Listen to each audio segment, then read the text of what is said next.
Video बनाते वक्त अपने फोन की फ्लश लाइट को ऑफ करके रखेंगे। जय जय श्री राम। సర్వ మానవాళికి లక్ష్యం మనకు కొండంత అండగా నిలిచేవాడు. మనసులో తలచిన వెంటనే గుండెల నిండా ధైర్యాన్ని నింపగలిగే మహాయోధుడు. అభయహస్తంతో ఎల్లవేళలా మనల్ని కాపాడే ఆ పవనపుత్రుడిని ఇప్పుడు మనసారా స్తుతించుకుంటూ శ్రీ పంచముఖ ఆంజనేయ స్వామిగా అవతారమెత్తిన కథ దృశ్య రూపంలో తిలకిద్దాం రండి.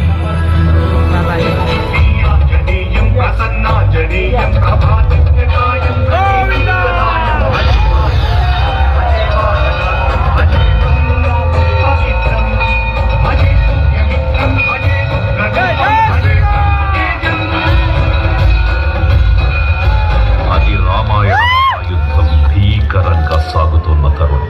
శ్రీరామచంద్రుని సారథ్యం వానర సైన్యంతో విజృంభిస్తూ లక్ష్మణస్వామి తనతో పోరాటం చేస్తున్న రావణుడి కుమారుడు ఇంద్రజిత్ తలని బాణంతో ఒక్క వేటుతో వేరు చేశాడు. ఇంద్రజిత్ మరణవార్త విన్న రావణుడు ఆవేశంతో ఊగిపోయాడు. ప్రతీకారం కోసం పాతాళ లోకాధిపతి తన సోదరుడు అయినటువంటి మహిరావణుడి సహకారం కోరాడు.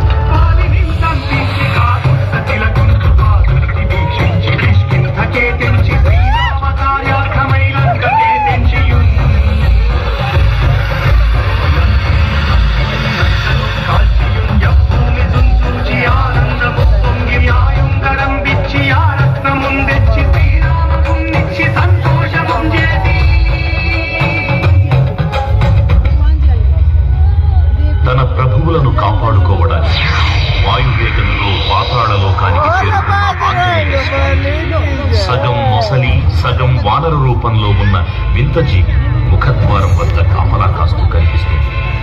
ఆ జీవి మకరధ్వజుడు అనే తన పుత్రుడని మహాసముద్రాన్ని దాటుతుండగా నీటిలో పడ్డ వేదవిందువు ఒక మొసలి గ్రహించడం వల్ల జన్మించాడని తెలుసుకుని ఆశ్చర్యపోతాడు హనుమంతుడు.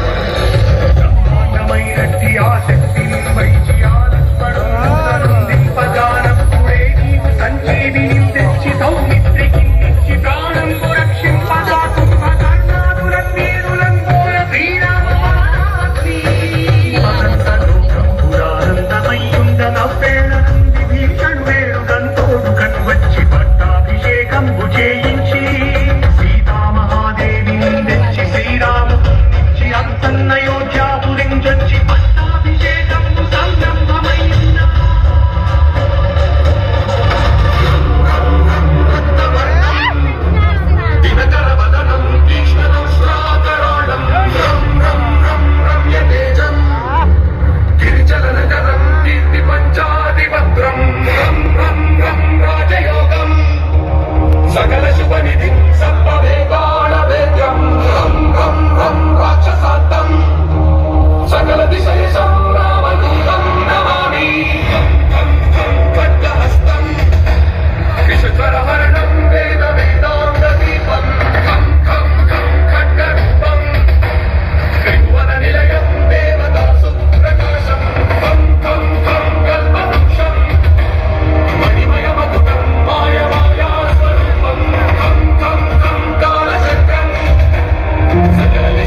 थोड़ा थोड़ा आगे की ओर बढ़ते जाएंगे।